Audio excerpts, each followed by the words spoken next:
I'm really creating my own genre of art, all things considered. Like, nobody really puts words on their art like that. Everyone's afraid to. Fear is not something Jimmy Massacci worries about anymore. He's been out on his own since he moved to Las Vegas shortly after getting out of Warren Harding. I just felt like there was a lot going on there. I had visited it, there one time, and I was like, wow, this place is just electric. After a few years in Vegas, Jimmy headed to Florida, where he was a consultant, bought and flipped real estate, and just lived life. Yeah, I never had a this is what I want to be when I grow up moment. I just always was like, I'm just going to experience as much as I really can. It wasn't until then that Massacci actually became an artist. So how it kind of went was I was doing art on the side in Florida, in my garage. I had a studio in my garage, and I just did stuff for my own house. And then as people started to come to my house, they started to say well, who did this? And then they were mine. So people started saying, well, can I buy that? So I started selling it. Well, anyways, I got picked up by a gallery in Miami, maybe around 15 or so, 16. And then in 2017, I sold art to some musicians. And then everything just started to snowball.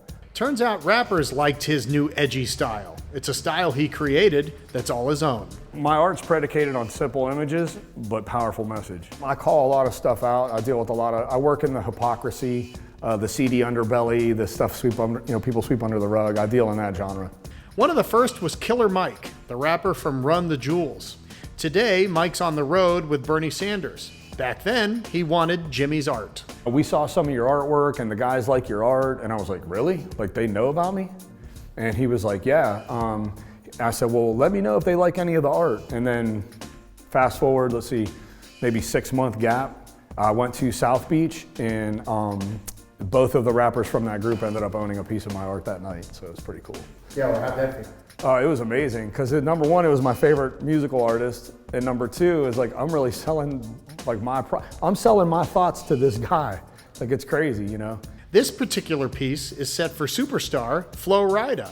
I want things to be just right because I don't want to give someone a piece of art or sell a piece of art to someone that's not correct. So I just had to brush a couple of strokes so I could say some of my work is in Flo Rida's home. Looks dope, brother.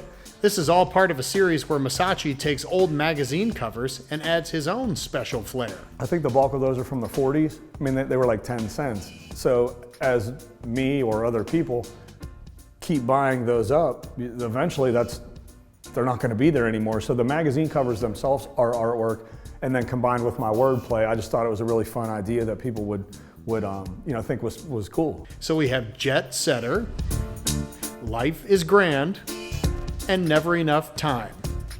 But you never know what Jimmy's going to paint next, and the beauty is, neither does he.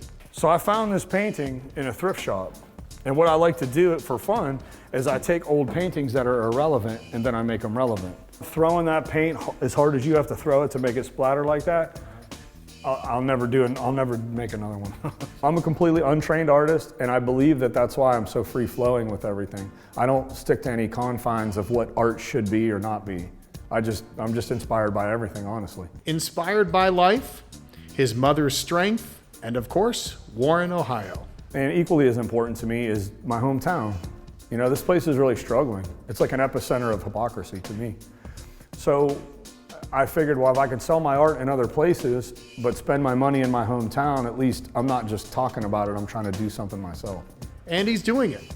Jimmy enjoys every day. He's never lost that zest for life, and that's the life he's built for himself. This is a lot more fulfilling in my life than anything I've ever done, so I'll never leave it. And now that it's finally starting to click, and I'm creating my own genre, so to speak. My sales are going up, my prices are going up. More, I guess, A-list type people are contacting me for artwork. I'm just inspired by everything, honestly. And I'm very shocked at what's going on in my life. Yeah, I mean, every day it's an adventure. When I wake up, I never know who's gonna call me.